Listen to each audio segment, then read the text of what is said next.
Hello, Miami. This is 305 Sports Now, your whole podcast for all things sports related.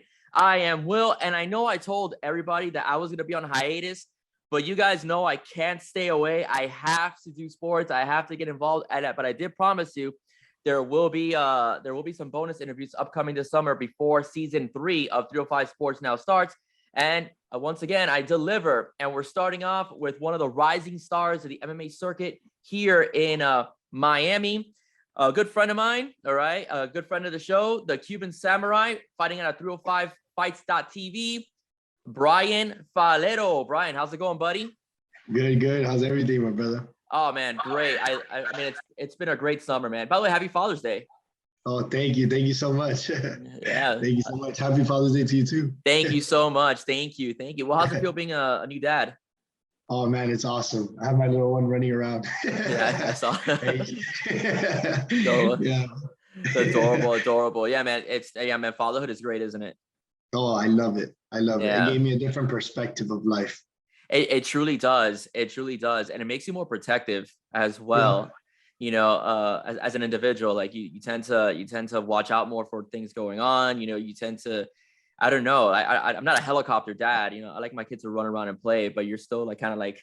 Yeah, you're super aware of everything. Yeah, exactly. You know, and that's good because you know, being an MMA that makes you the Renaissance dad. You know, pretty much. Yeah.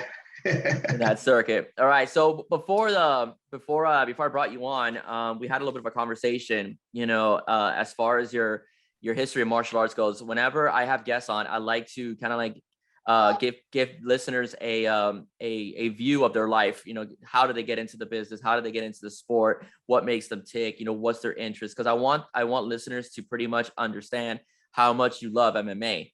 All right. And how much a part of it is your life, and how early you started in the building blocks of it.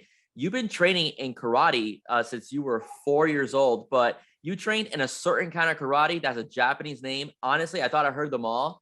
I did not hear of this one. Can you explain to the listeners out there where exactly your background comes from in karate?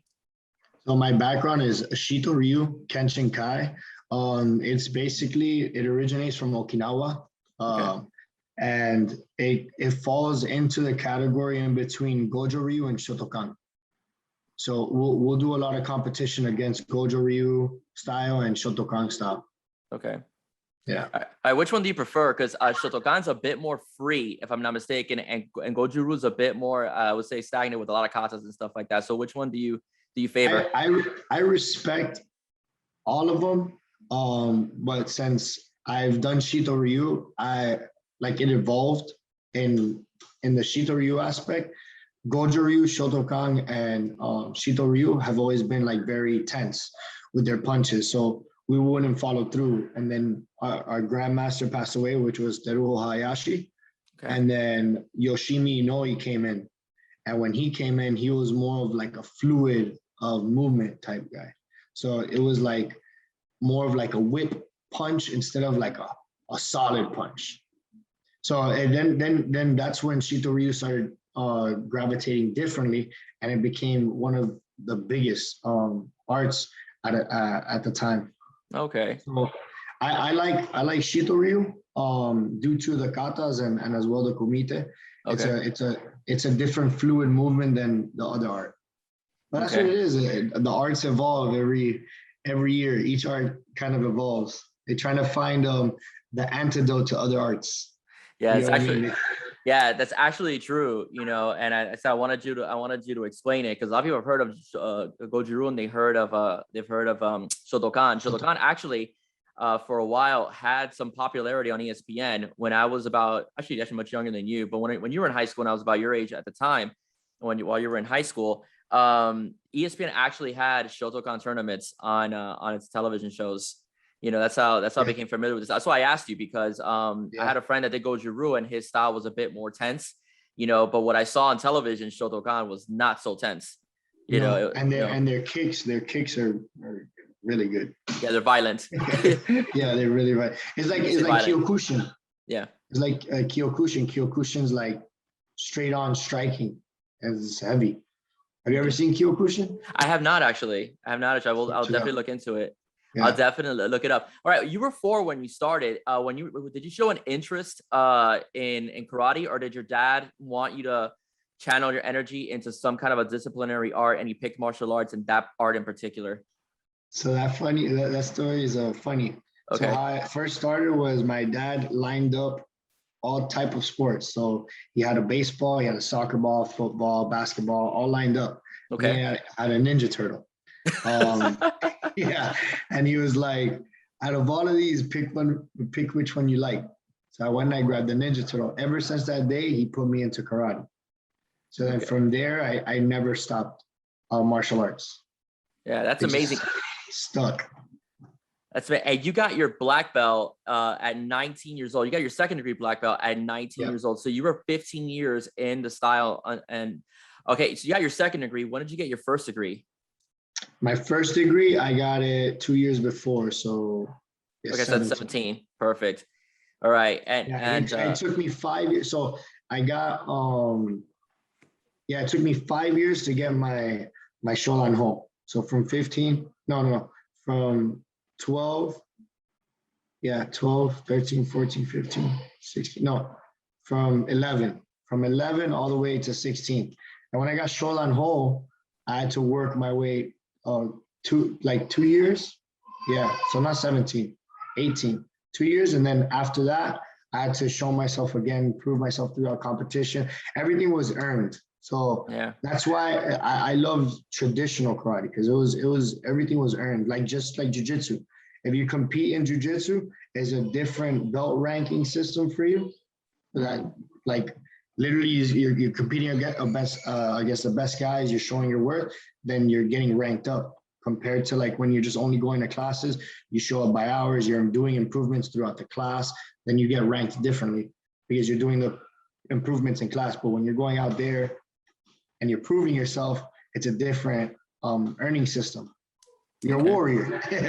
Yeah. So Yeah, so I was gonna. I'm sorry. I was gonna ask, sorry to cut you off, but I was gonna ask this later on. But since we're focused on karate right now, yeah. Lyoto Machida made karate popular in the UFC. So as far as and we're gonna go into the other arts that you talked about with me. I don't want to shortchange you at all.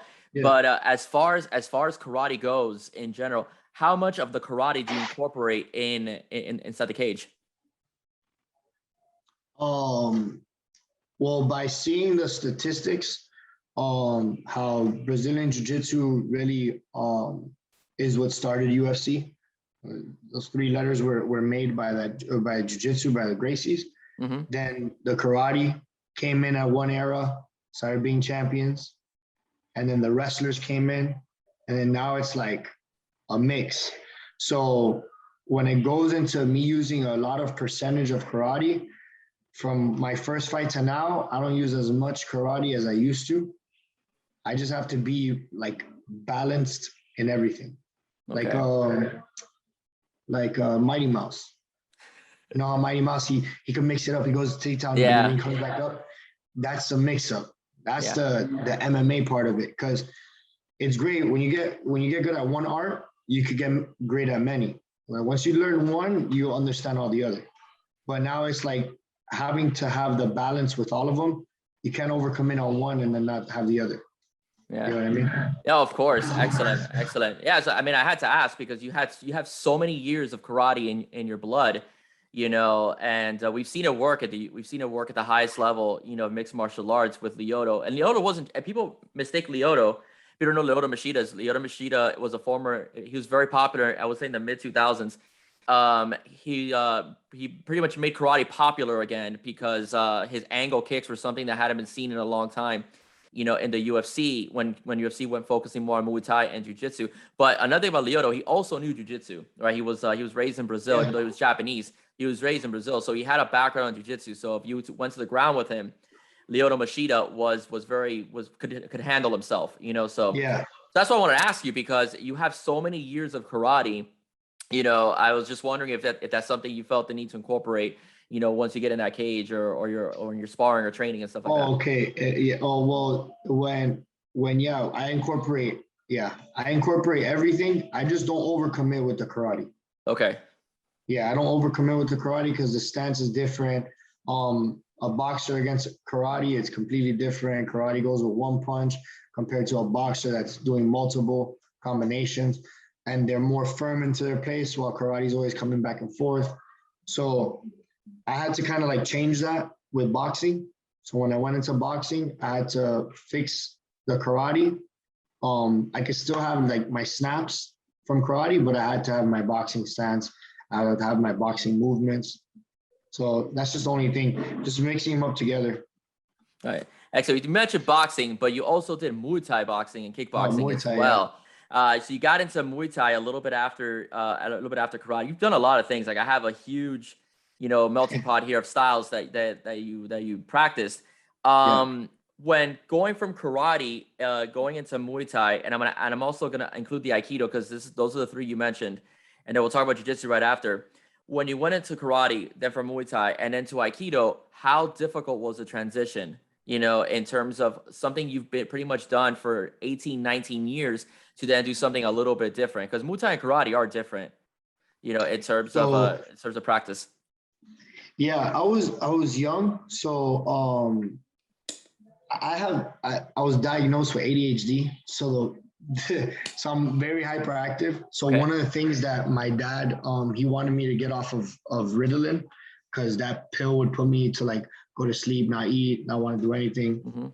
So he didn't like that. I lost a lot of weight like that. So he saw that putting me into more activities, more sports, would actually calm me, and then I could be able to do any of my work and all that stuff.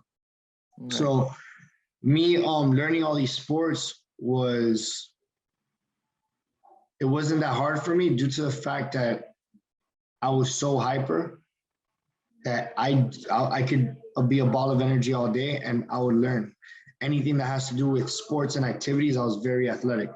So from going to karate, learning, doing some kumite, doing some katas, then going to Muay Thai, learning with tigres, some of the combinations, then going to Aikido and learning that, it wasn't very hard to switch modes because I was a kid at the same time. So it was I was grasping everything that I was learning.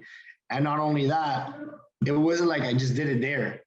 My dad had a punching bag inside the house. Oh my God. So he had drilled in the middle of the roof and he put a hook inside the house. And my mom was like, "What are you doing?" And he's like, "He has to train." So my dad was always like eat, sleep, drink, training. If it Yeah. wasn't karate, it was Muay Thai. If it wasn't Muay Thai, it was Aikido. If it wasn't Aikido, it was Iaido, like doing the samurai swords, just to keep me going. Yeah. And if we weren't doing that, we would be out in the woods, or he'll be training me in the pool, like the 4-year-old video. Yeah. Yeah, so it was always like drilling. So that's literally how I was raised. My dad was in the military, Okay. so it was just very I was always on the go. So there was no it was something I was molded to. I never really complained about it. I was always active. So me doing kicking, punching people and flipping them and then all that stuff, it was just like it fueled me. Yeah, I'm glad you mentioned the whole thing with Ritalin because I think that there's been evidence, through now I haven't looked at research into it, but from people that have spoken that when they've been diagnosed with ADHD, a lot of times is that they just need to channel that energy to something else, not so much into medication. And I heard a story once about a kid that he was diagnosed like yourself with ADD, and he couldn't stay focused until they took him to art school, and he put his focus into the art, whatever painting they like, whatever style of painting, sculpt or whatever it was, and the kids' grades got better, focus got better because they were able to channel that energy. So I'm kind of glad that you told the story on here because it goes to show that you don't always have to medicate somebody to make sure they can focus. If you just find what they like, and put their focus into that, they all else could follow. I'm not saying it's a one Yeah. size fits all, obviously, one size fits all, but your story is not that uncommon. The fact that you were diagnosed, as a hyper kid, and then your dad did something about it and kept you busy, and therefore it's allowed you to focus and has made you a better person per se, you know, in terms of your everyday activities. So that's amazing. So you're like a sponge.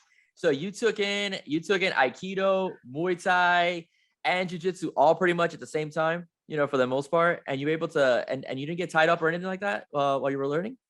No, because imagine I did that when I was little and in middle school. I was doing karate, Muay Thai, and I was playing in Tamiami Colts football. Yeah. When I was in high school, I was doing wrestling, I was doing football, and I was doing karate.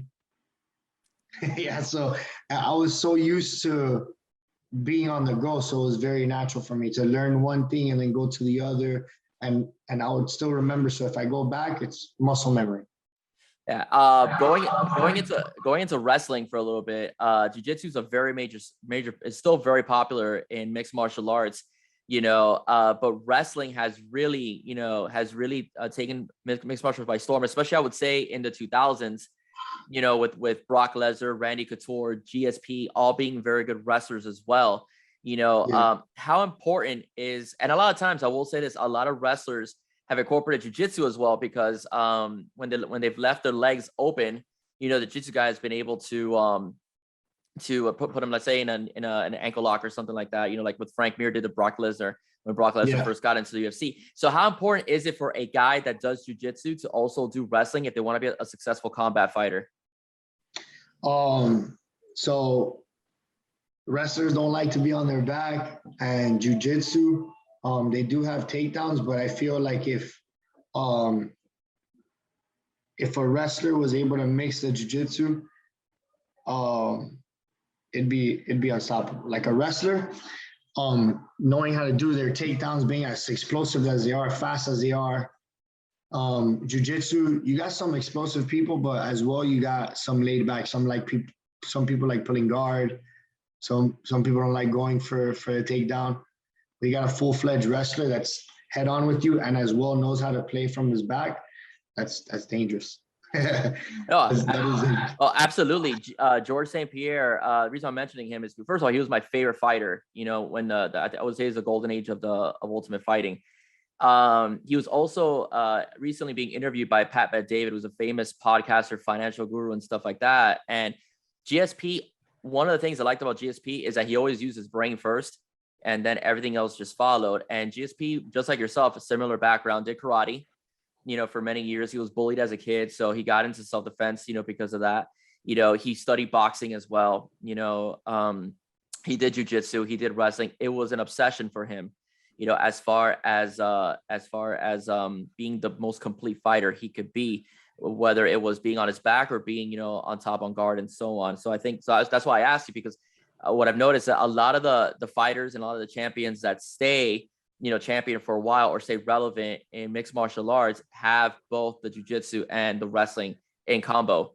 You know, would you agree with that? Or yeah, I do agree with that. Well, look, GSP went against one of the greatest black belts, which was BJ Penn. Yeah. So that right there tells you right then there, he went against BJ Penn, beat BJ Penn. But aside from that, like, I feel 100% a wrestler complete with jiu-jitsu, it's hard. You have to be complete. If you're a champion, you have to always look at your highlights, and you can't, and if you see anything that's at fault or anything that's wrong, you got to correct it. Okay. Because somebody else is already correcting your mistakes. So if you're always looking at your mistakes and you're correcting it before they do, you're always 5 steps ahead, 20 steps ahead. And you got to always keep upgrading. You can't stop.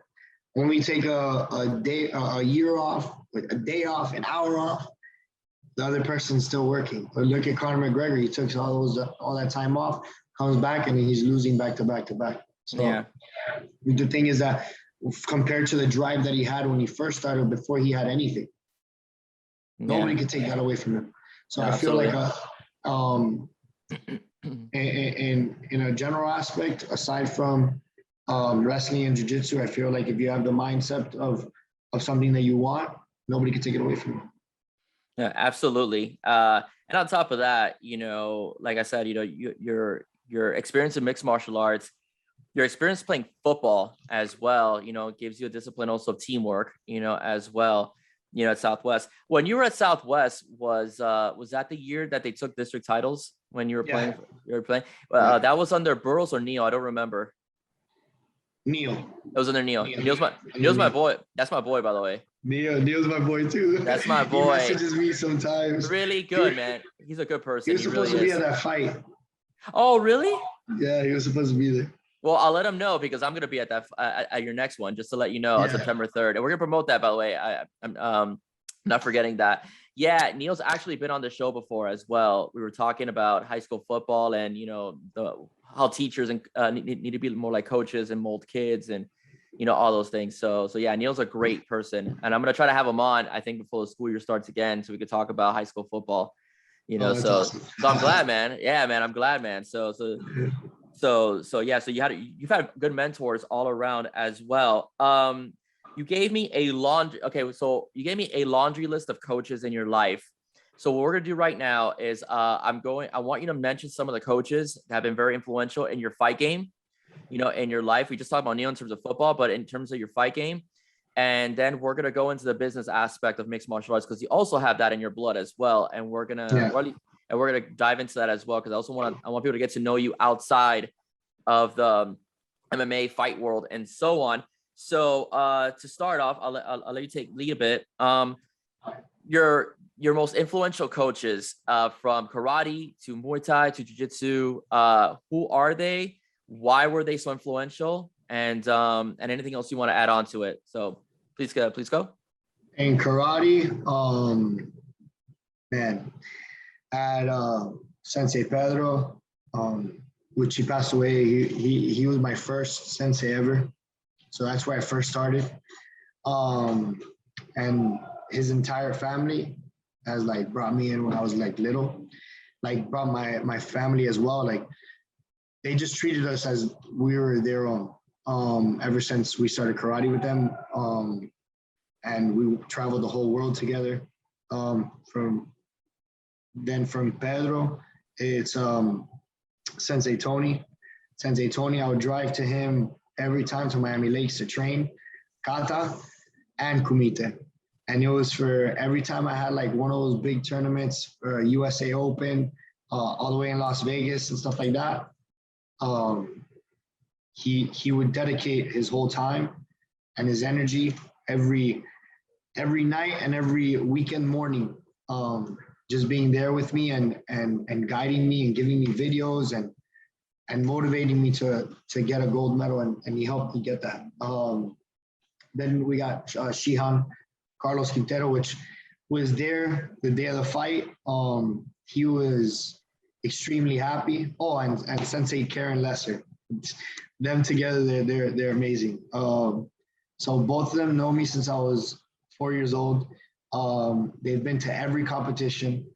They've hosted every belt ceremony I've seen me in. Hosted every competition here in Florida and in around the States.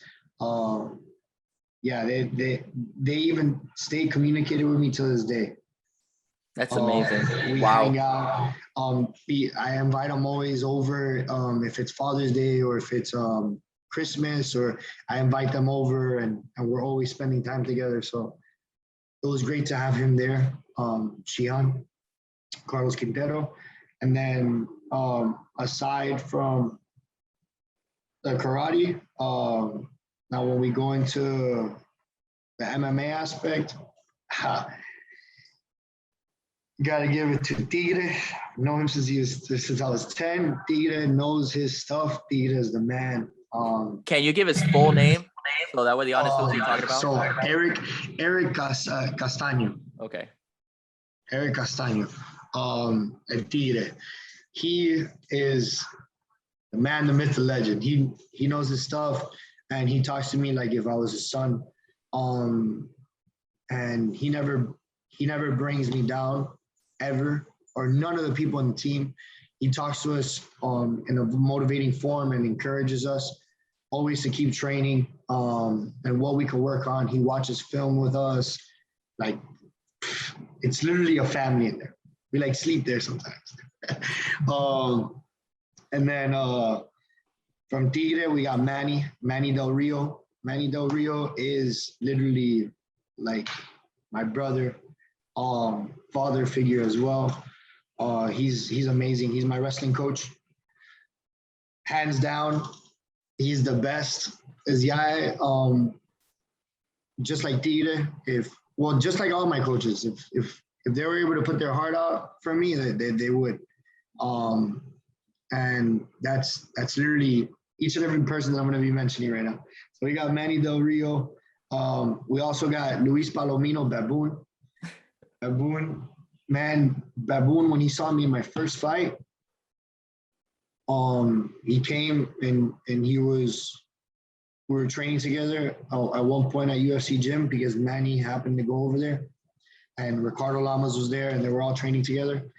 And he came up to me and we spoke, and he told me to continue to go to Tigre because at one point I wasn't going because I was working too much. I'm gonna go to Tigre again, and I went to Tigre, and every day I was training with Baboon. And Baboon, the same way he motivated me to where I'm at today, is like I thank him on message all the time. And he tells me that how I can repay him back is if I do it to somebody else.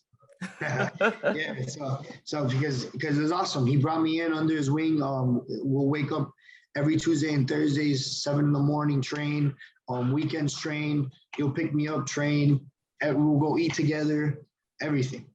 So he's honestly a big brother of mine. Then when it comes to still MMA and Jiu-Jitsu, Marty, Marcelo are literally hands-on, and Macon, Marty, so Macon Baradas, Marty Davila, Marcelo Ferreira, I think, and Nick Waltz. Those four held me in my jiu-jitsu game. Literally, they held me in my jiu-jitsu game. They were next to me in every competition, guiding me. Marty would spend hours with me. So would Marcelo spend hours with me.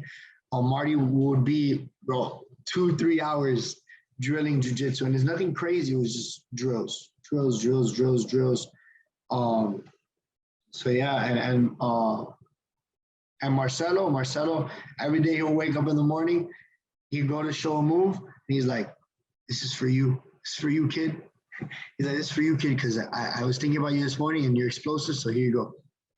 Then I'll be like, thank you. I like to move. We'll keep working.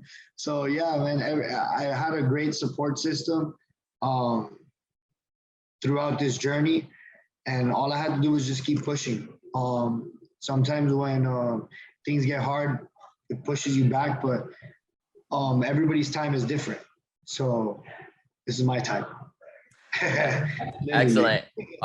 One thing I've noticed is that you pretty much had father figures your whole life.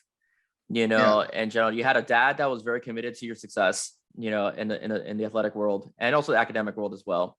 In the academic world, and you also had coaches and mentors that help mold you in general. So as a young man, and so on, how important is it to have good male role models for young boys out there, that may not have the situations that you have with a committed father, or anything else? It's amazing because sometimes, like me, I look at it because I've been through. Now I'm going through it. Yeah. But being the son, and sometimes like there's things that my dad or a parent could say that you could misconstrued, and but then if another figure, which basically it makes you feel like a brother figure or like a best friend, they tell you, obviously you start understanding it. So it tends to happen. I just think it's great. The more support, the merrier, because it just it motivates you. I feel like having that brother bondage or that fatherly bondage or that best friend bondage for the kids from when it goes to a coach and a kid, it's phenomenal. It's honestly awesome. It's a good connection because then you guys could get to communicate. It's like two team players in a basketball, and you see them communicating well.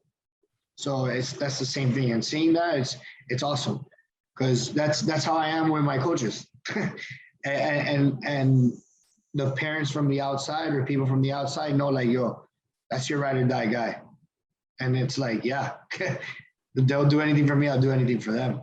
That's great. That's amazing. That's amazing to hear, and so on. And like I said, that you had, male role models that pretty much invested themselves in your success and, and molding you too into being a good person, not just a good fighter as well. One thing I also want to bring up is that you're not all just about the MMA game. You also have a good business sense. When you're working at LA Fitness a bunch of years ago, it feels, in general, you were like the manager of personal trainers, if I'm not mistaken. You ran that. You were also a business major at FIU, if I'm not mistaken. Is that correct? Yeah, I was doing physical therapy at the time. Physical therapy. Okay, but you also did business as well, right? No, just physical therapy. Okay, well, you had a hell of a business mind because we talked before, yeah. and basically you had goals, you had set goals, and you were very focused. From when I was talking to you back in those days, you still do. Reason why I thought for a second there you were a business major is because you actually had your own karate dojo and that you were rented out to jitsu coaches as well, right? You and your father. Yeah. Okay. You want to share the audience about that? So my dad, he right when I started doing karate and I got like my green belt, my dad got motivated into jumping into karate. Okay. So then he started getting ranked up on belts, and it went to the point that we were able to get our belt at the same time. I was a little kid, so my belt ranking system was completely different. It's white, red. So like I had stripes in between. His was just solid colors. So while he was ranking up, going every day, training every day, I was ranking up with him, but we happened to get our black belts at the same time. Okay. Right after that, then my dad got his first degree before I did. And then he opened up the karate school. He put the karate school, Bryan Karate School, but not the logo, like the LLC was that. But he tried to do that for me. At the time, I didn't think that, but I was young. So he had that karate school in Sweetwater, and we would rent it. We would have vending machines. We'll go to Max Sports right there on 107 in front of FIU with Fiona, and we'll buy all our gis there, and then we'll sell the gis in the gym and all the equipment. And then that's when other senseis from other styles, they saw that we had a spot there and they asked if they could rent. My dad thought about it and was like, oh, that's not a bad idea. So we would do all our classes. We gave them our class schedule, and then they ran the classes when we were done. Okay. Sometimes we'll give them the key, and then they'll do their classes and all that stuff. Every Saturday was the idol. So the Iaido sensei would come in and we'll learn the Iaido on Saturday. And then in the afternoon on Saturday would be Aikido. Monday, Wednesday, Friday was Jiu-Jitsu at night. And I think the Aikido was Tuesday, Thursday, Saturday. And the Iaido was only Saturday because the guy was already renting in other places. So we had like three. So then we would put fonts and logos, like vinyl letters on the glass promoting like the Aikido, the Jiu-Jitsu, but we weren't doing it. They were doing it. And we'll give the schedule. We'll do everything for them. Yeah. That's amazing. That's great. Yeah. That's great. That leads me into how you got involved with 305 Fights, because again, the business mindset, when I had Elio, by the way, shout out to the Tarago family. Very good family, very pillars of the community as well. They've been in martial arts since, I think before I was born, to be honest with you. They've been at it for a while. But Elio starts 305fights.tv. it's a growing, he's growing that company very much. So it's become pretty popular. How did you get involved with 305 fights, Bryan?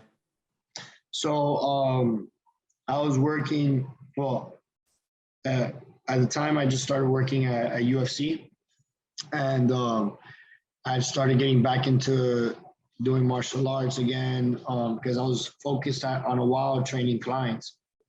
So then at that time I was 215 pounds. I was huge. And then I started hitting the mitts again. I started wanting to get back into martial arts. So I started watching videos.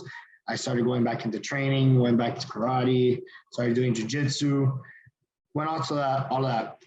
Then I went to go find a fight promotion, and I saw 305 fights, and then somebody had mentioned to me to contact them to book a fight, and I booked it.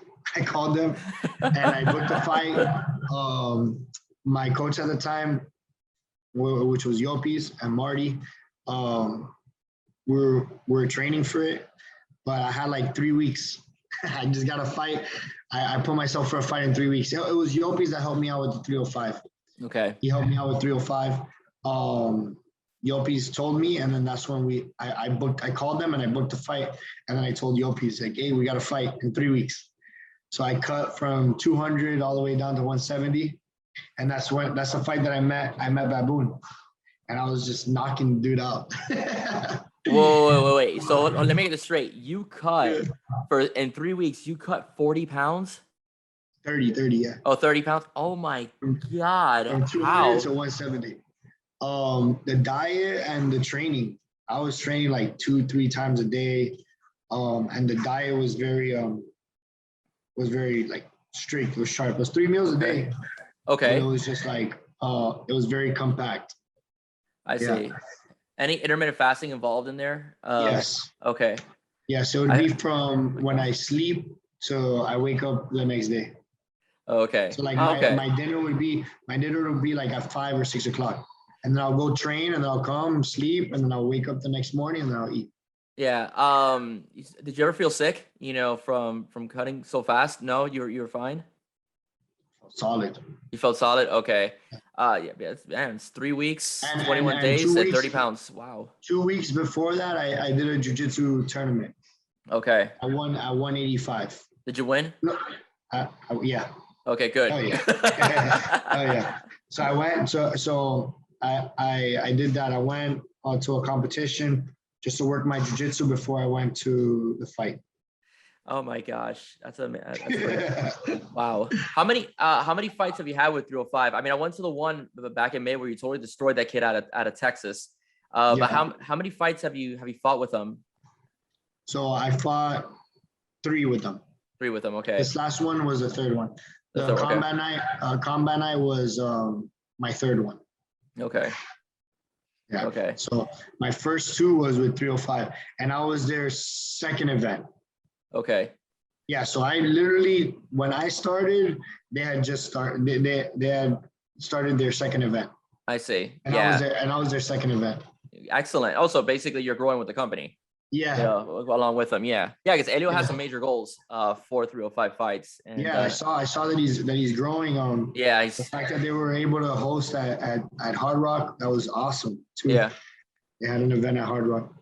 Yeah. So I mean, he's really, and he has major goals for that company. So I'm glad that one thing I like about 305 fights, and I'm just going to divert for a little bit, is that it's not just pure MMA. Like if you have a specialization just in one particular art that you just want to fight in, you'll have undercards with that. Like, for example, like I saw pure jiu-jitsu, I saw pure kickboxing, the night that I saw you fight, where I interviewed you after the fight, so that's what I do like about 305 fights. It's not just, purely MMA driven. They have other, for like if you're somebody that likes just striking, they'll have a fight just for you. If you like somebody that appreciates groundwork more so than both stand up and ground, they have fights just for you. So they try to, I think, accommodate all types of interests. They did a new thing there at a one championship with Mighty Mouse, Demetrius Johnson, and Rod Tang. That it was one round Muay Thai with MMA gloves, and the next round MMA. So they'll alternate it. So Oh, the okay. first round will be kickboxing, second round will be MMA, third round will be kickboxing, fourth round will be MMA. Yeah, that's Yeah. great because you have to be innovative, especially when, there's so many companies, small companies out there, you have to stand out somehow. And I think that Elio's got the right strategy, Yeah. to do that. Plus he's got pretty good fighters. I mean, like you have yourself, you have his name escapes me, that kid that knocked out that guy in 6 seconds. Reynaldo Bravo. Thank you. Yes, Ronaldo Bravo, 6 seconds. I threw one punch, the guy was out like a light. It's my boy. Yeah, he has a future. I'll tell you that much. He has a future. He's nasty. I know he has a future. So I want to ask you now. So what is what are you like? What are your goals? As far as the MMA game goes, do you want to go to the highest level possible, maybe, or you want to eventually become a coach? I want to be a world champ. Yes. I want to be a coach as well. But I want to be a world champ.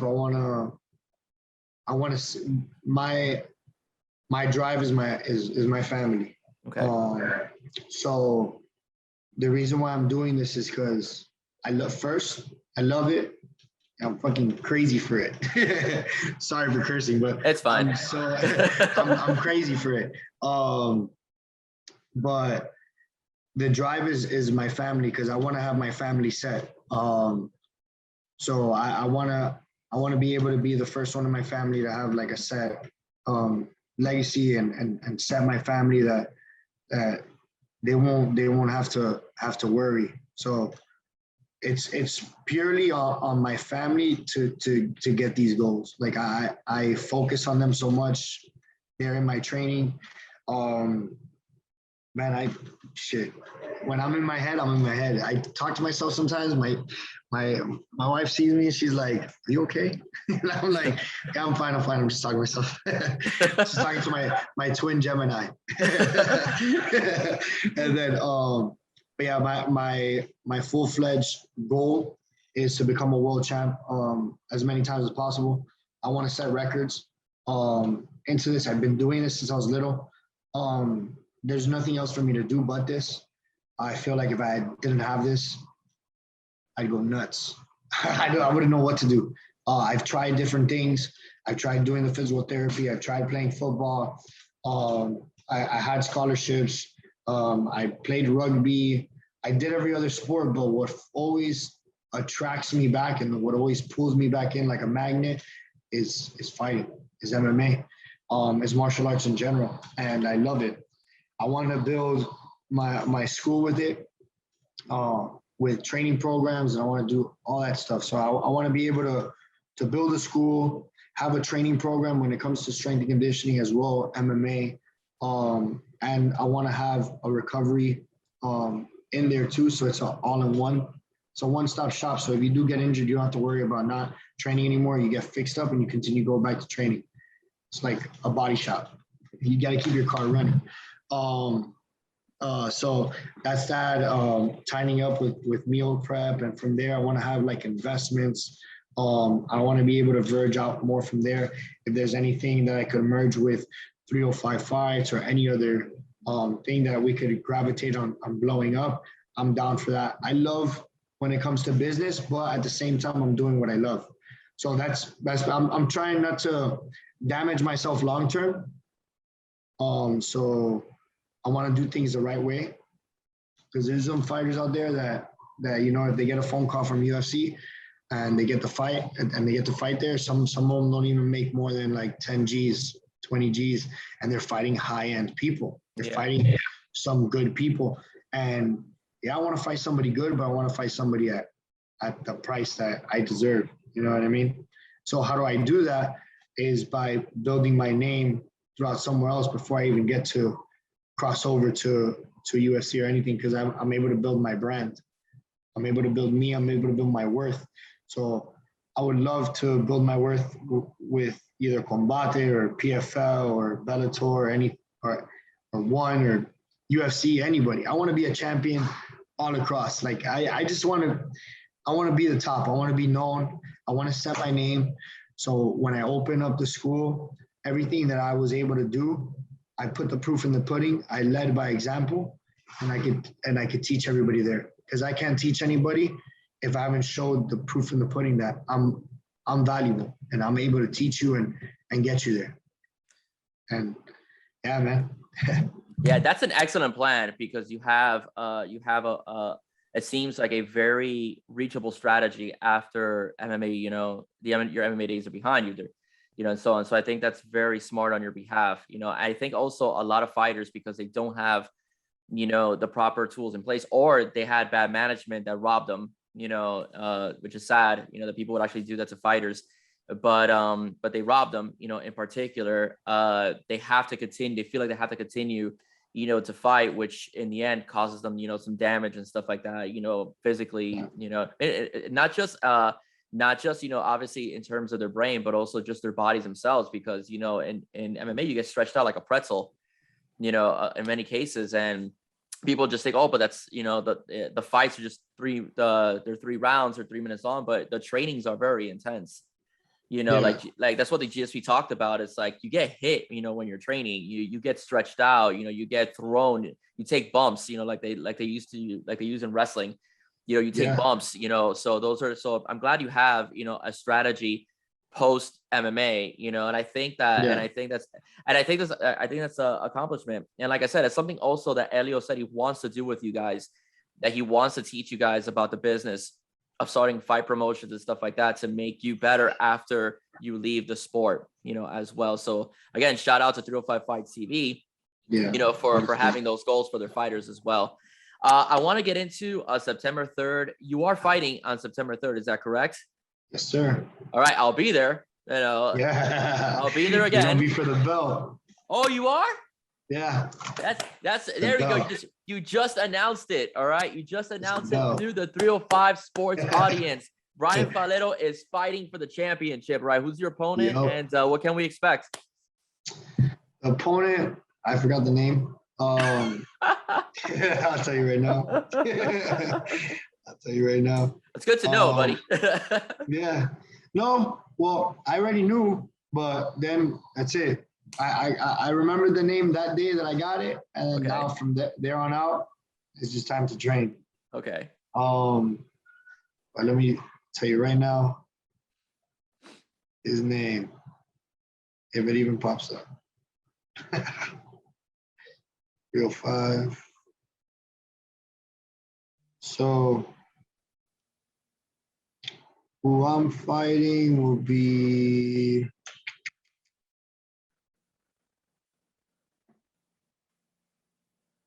Gerardo Delgado. Okay. Yeah. So I'm fighting him. I heard he's a striker. So that's fine. But what was the question? His name, and then what else? Yeah, his name, and what can you expect? You said he's a striker, so what is it that you have to be careful with him?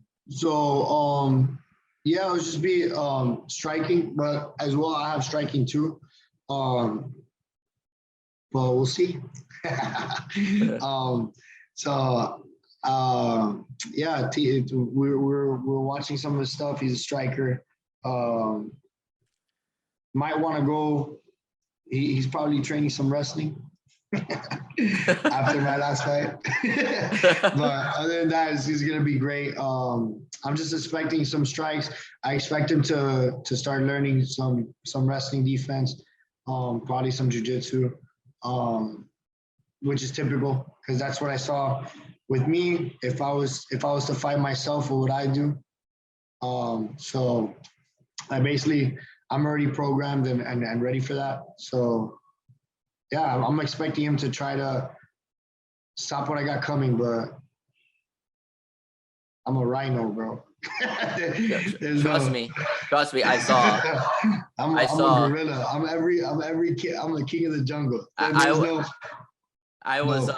a funny story. I think I told you after the fight, but when you got into the cage with your previous opponent Olvera, when he took off his shirt, you know, to be checked, one of the dancers, I don't know her name and I won't describe her, you know, because I don't you know, but she was really funny. She said when she saw you and then she saw him, she said, "Oh my God, Bryan's going to kill him." And I lost it laughing when I heard that. She was Bryan. Oh my God, Bryan is going to kill him, you know. And so, and kill him you did. Kill him you Yeah. did, you know. Yeah. In one of your interviews post fight, you know, I didn't ask this question, but good job to the 305 Fights reporter or sideline commentator who asked this question. You purposely grinded him up against the cage Yeah. when you lifted him up, really? Yeah. Yeah. So yeah. You want to share that? So yeah, I practice that move a lot, and yeah, I like to apply that pressure, and then once I apply that pressure, it's just with him being pinned, just cheese grate him down. Yeah. You also cheese graded him up too. Yeah. You Yeah. did both. So I didn't use any strength. It was all pressure. Okay. I used the fence, and then I just glided them back down. Excellent. Yeah. Oh my gosh, that's crazy. Yeah. Okay, so we're gonna promote September 3rd. September 3rd is the theme is called Enter the 305 Fights. Elio wanted a tribute to Bruce Lee's Enter the Dragon. Yeah. So September 3rd, the tickets are available on 305 Fights TV. So if you are anyone out there is interested in seeing some local MMA rising stars, you know, and some good fights, and I'm telling you, good fights. There's nonstop action from start to finish. Go on 305 Fights TV, purchase your tickets at the Manual Art Theater over in La Pequeña Habana, you know, and so on. And you will see some very good MMA. All right, both even the ladies as well. I mean, the female fights were great. Well, the one female fight I saw was fantastic as well. So if you want to see Bryan fight, you know, and so on, please purchase those tickets. I will also be there as well. I'll be covering the fight for 305 Sports now, okay, as well. Bryan, before we dismiss, is there anything else you want to add to the fan base? Yeah, just like I said in the interview with 305 Fights from my last fight in May 6th, you will not be disappointed. So I'm just gonna let you know again, you will not be disappointed. So come out to September 3rd. Support me for my title fight. That would be my last fight at amateurs, and I'm going professional after that. So please follow me throughout my career, and thank you for everybody and their support. See you September 3rd. Awesome. Thank you so much, Bryan. This was a lot of fun. It was great reminiscing with you as well, you know, your Southwest days. Yes. All right. So if you enjoyed this interview, please do not forget to download, all right, on Spotify, Google, Anchor, Apple, wherever you get your podcasts. All right. And if you want to join our Facebook family, all right, please go to 305 Sports now. All right. Just hit that like button and you are a member of our family. And by the way, I'm making an announcement. I have just launched, all right, a YouTube channel just for these interviews. All right. So look for 305 Sports Now bonus interviews on YouTube. And hit that like button. All right. So for myself, I am Will. God bless. Thank you once again, Mr. Bryan Falero, for giving us your time. Good luck. And I see you putting on that strap, young man, you know, as champion. All right. So, amen. As I said, I am Will. Be safe. God bless. And see you soon.